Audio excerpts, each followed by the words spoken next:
NCP নেতাকর্মীদের ওপর আওয়ামী লীগ ও নিষিদ্ধ ছাত্রলীগের দফায় দফায় হামলা এবং আইন শৃঙ্খলা বাহিনীর সাথে সংঘর্ষের জেরে গোপালগঞ্জে কারফিউ জারি করা হয়েছে, যা বলবৎ থাকবে সন্ধ্যা ৬টা পর্যন্ত। এদিকে হামলার জেরে আওয়ামী লীগ কর্মীদের সাথে আইন শৃঙ্খলা বাহিনীর দফায় দফায় সংঘর্ষে অন্তত ৪ জন নিহত হয়েছে, আহত হয়েছেন অর্ধশতাধিক। হামলার মুখে গোপালগঞ্জ সার্কিট হাউজে অবস্থান নেয় এনসিপি নেতা নাহিদ ইসলাম, হাসনাত আবদুল্লাহ ও সার্জিস আলমদের কড়া নিরাপত্তায় সরিয়ে নেওয়া হয়েছে খুলনায়। জেলার আইন শৃঙ্খলা পরিস্থিতি নিয়ন্ত্রণে সেনাবাহিনী ও পুলিশের পাশাপাশি মোতায়েন করা হয়েছে ৪ প্লাটুন বিজিবি। বিস্তারিত মাজহারুল হক মুহাজিরের প্রতিবেদনে। জুলাই পদযাত্রায় গোপালগঞ্জের পৌর পার্কে পথসভা শেষে মাদারীপুরের উদ্দেশ্যে যাত্রা শুরু করতেই হামলার মুখে পড়ে এনসিপি নেতাকর্মীরা। হামলার মুখে অনেকটা অবরুদ্ধ হয়ে পড়ে নাহিদ ইসলাম সহ এনসিপি নেতাদের গাড়িবহর। কার্যক্রম নিষিদ্ধ হওয়া আওয়ামী লীগ ও নিষিদ্ধ সংগঠন ছাত্রলীগের নেতাকর্মীরা এই হামলা চালায়। রণক্ষেত্রে পরিণত হয় পুরো গোপালগঞ্জ। পুলিশের সাথে আওয়ামী লীগ ছাত্রলীগের নেতাকর্মীদের মধ্যে শুরু হয় সংঘর্ষ, ধাওয়া পাল্টা ধাওয়া। টিয়ারশেল, রাবার বুলেট ছুড়ে হামলাকারীদের সরিয়ে দেওয়ার চেষ্টা করে পুলিশ। ইটপাটকেল নিক্ষেপ, রাস্তায় আগুন জ্বালিয়ে ব্যারিকেড তৈরি করে আওয়ামী লীগ ছাত্রলীগের নেতাকর্মীরা। পরিস্থিতি নিয়ন্ত্রণে জেলা শহরে ১৪৪ ধারা জারি করে গোপালগঞ্জ জেলা প্রশাসন। নিরাপত্তার কারণে নাহিদ ইসলাম, সার্জিস আলম, হাসনাত আবদুল্লাহ সহ নেতাদের সার্কিট হাউসে নেওয়া হয়। কয়েক ঘন্টা অবরুদ্ধ থাকার পরে এপিসিতে করে নিরাপদ আশ্রয়ে নিয়ে যাওয়া হয় এনসিপি নেতাদের।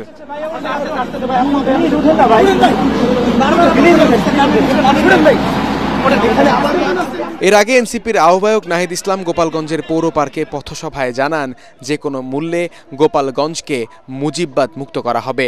আওয়ামী সন্ত্রাসীদের বিরুদ্ধে লড়াই চলবে। আমরা যদি আজকে এখানে দাঁড়িয়ে ঘোষণা দেই, সারা বাংলাদেশ এই গোপালগঞ্জে সেজন্য হবে। আজকে যে বাধা দেওয়া হলো, তারা বাধা দিয়েছে, কোন সাহসে বাধা দিয়েছে, কোন সাহসে মুজিববাদীরা এখনো গোপালগঞ্জে আশ্রিত রয়েছে। আজকের এই দিনে আবু সাইদ শহীদ হয়েছিলেন, আমাদের ওয়াসিম শহীদ হয়েছিলেন, আমাদের ৬ জন শহীদ হয়েছিলেন। সেই শহীদের রক্তের শপথ মুজিববাদীদের আমরা বাংলাদেশে গোপালগঞ্জে আর কোনোদিন দাঁড়া হতে দেব না। এর আগে দুপুর ১:৩০টার দিকে গোপালগঞ্জ শহরের পৌর পার্ক এলাকায় আয়োজিত এনসিপির সমাবেশের মঞ্চেও হামলা চালায় ছাত্রলীগ, আওয়ামী লীগের নেতাকর্মীরা। মাজহারুল হক মুহাজির, এটিএন বাংলা। সাঁড়াশি অভিযান চালিয়ে গোপালগঞ্জে এনসিপি নেতাদের ওপর হামলাকারীদের ২৪ ঘন্টার মধ্যে গ্রেফতারের দাবি জানিয়েছে বৈষম্য বিরোধী ছাত্র আন্দোলন। এনসিপি নেতাকর্মীদের হামলার প্রতিবাদে রাজধানী শাহবাগে সংবাদ সম্মেলনে দাবি জানান সংগঠনের সভাপতি রিফাত রশিদ। একই দাবিতে জাতীয় প্রেস ক্লাবের সামনে বিক্ষোভ মিছিল করে জামায়াত ইসলাম।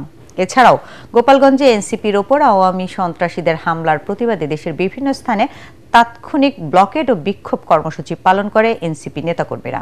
খায়রুল ইসলামের রিপোর্ট। গোপালগঞ্জে জাতীয় নাগরিক পার্টি এনসিপির সমাবেশ শেষ হওয়ার সঙ্গে সঙ্গে হামলা চালায় নিষিদ্ধ ছাত্রলীগ ও আওয়ামী লীগের নেতাকর্মীরা। দফায় দফায় ধাওয়া পাল্টা ধাওয়ায় গোপালগঞ্জ পরিণত হয় রণক্ষেত্রে। আর এই হামলার প্রতিবাদে নারায়ণগঞ্জ, নওগাঁ, সিলেট সহ দেশের বিভিন্ন জায়গায় ব্লকেড কর্মসূচি পালন করেন এনসিপির নেতাকর্মীরা। সন্ধ্যায় শাহবাগে বিক্ষোভ সমাবেশ করে বৈষম্য বিরোধী ছাত্র আন্দোলনের সভাপতি বলেন, ছাত্র জনতার উপর হামলা চালালে এর পরিণতি হবে খুবই ভয়াবহ। সারা দেশে আওয়ামী সন্ত্রাসীদের দ্রুত গ্রেপ্তারের জন্য গোপালগঞ্জ সহ সারা দেশে ২৪ ঘন্টার মধ্যে সাঁড়াশি অভিযান পরিচালনা করতে হবে। জুলাইয়ের সহযোদ্ধাদের যারা এখানে হামলা চালিয়েছে তাদের গ্রেপ্তার না করা হয়, সাঁড়াশি অভিযান পরিচালনার ভিতরে ঢিলে তেতলামি করা হয়, তাহলে ছাত্র জনতা সারা বাংলাদেশ জুলাইয়ের মতো আবার অচল করে দেওয়ার জন্য প্রস্তুত রয়েছে। বিকেলে একই দাবিতে জাতীয় প্রেস ক্লাবের সামনে বিক্ষোভ মিছিল করে জামায়াত ইসলাম বলেন, ২৪ ঘন্টার মধ্যে আওয়ামী সন্ত্রাসীদের গ্রেফতার করা না হলে সারা বাংলাদেশের ছাত্র জনতা গোপালগঞ্জের অভিমুখে মার্চ করতে বাধ্য হবে। ফেসিবাদের এই বাকি দোষর যারা আছেন 24 ঘন্টার মধ্যে তাদেরকে গ্রেফতার করে আইনের আওতায় নিয়ে না আসলে বাংলাদেশ জামাত ইসলামী জনগণকে সাথে নিয়ে পরবর্তী কঠোর কর্মসূচির মাধ্যমে বাকি দোষরদের গ্রেফতারে প্রশাসনকে আমরা বাধ্য করতে ময়দানে নামতে বাধ্য হব। হামলার ঘটনার তীব্র নিন্দা ও প্রতিবাদ জানিয়েছে বিভিন্ন রাজনৈতিক দল ও সংগঠন। খায়রুল ইসলাম, এটিএন বাংলা, ঢাকা। ডিসেম্বরের মধ্যে জুলাই হত্যাকাণ্ডের মাস্টারমাইন্ড অনেকের বিচার শেষ হবে বলে জানিয়েছেন চিফ প্রসিকিউটর তাজুল ইসলাম। এদিন আশুলিয়ায় হত্যার পর 6 লাশ পোড়ানোর মামলায় পলাতক সাবেক এমপি সাইফুল ইসলাম সহ 8 জনকে হাজির হতে পত্রিকায় বিজ্ঞপ্তি প্রকাশের নির্দেশ দিয়েছে আন্তর্জাতিক অপরাধ ট্রাইব্যুনাল। এছাড়া লক্ষ্মীপুরে 5 জনকে হত্যা মামলায় 3 আসামিকে 28 জুলাই হাজিরের নির্দেশ দিয়েছে বিচারপতি নজরুল ইসলাম চৌধুরীর নেতৃত্বাধীন 3 সদস্যের ট্রাইব্যুনাল। ইমদাদুল্লাহ বাবুর রিপোর্ট। আশুলিয়ায় হত্যার পর 6 লাশ পোড়ানোর মামলায় গ্রেফতার পুলিশ কর্মকর্তা আব্দুল্লাহিল কাফি সহ 8 আসামিকে অভিযোগ গঠনের শুনানির দিনে বুধবার হাজির করা হয় আন্তর্জাতিক অপরাধ ট্রাইব্যুনালে। এই মামলায় মোট 16 আসামির মধ্যে ঢাকা 19 আসনের সাবেক এমপি সাইফুল ইসলাম সহ 8 জন পলাতক। দীর্ঘ শুনানি শেষে ট্রাইব্যুনাল পলাতক আসামিদের 28 জুলাইয়ের মধ্যে আদালতে হাজির হতে পত্রিকায় বিজ্ঞপ্তি প্রকাশের নির্দেশ দেন।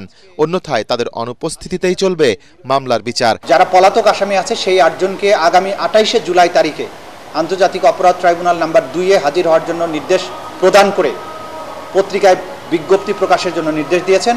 এছাড়া আরেক মামলায় লক্ষ্মীপুরে 5 জনকে হত্যার ঘটনায় মানবতা বিরোধী অপরাধের দায়ে নিষিদ্ধ ঘোষিত সংগঠন ছাত্রলীগের নেতা সহ 3 জনকে 28 জুলাই হাজির করার নির্দেশ দিয়েছে ট্রাইব্যুনাল।